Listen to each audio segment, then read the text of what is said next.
সাথে একটি বিষয় আমি শেয়ার করি। এটা হলো সেই পিঠালি গাছ। এটা আমি টুকরো টুকরো করে কেটে নিয়েছি।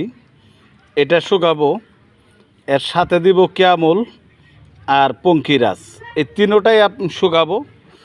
অনেক দূর দূরাভির অনেক ভাই বলে যে কাঁচা গাছ, যেমন কিছু জিনিস আমার বিদেশও আপনাদের দোয়া আশীর্বাদে যায়। এখন দেখা যায় কাঁচা গাছটা কেয়ারিং করাটা খুবই কঠিন হয়ে যায়।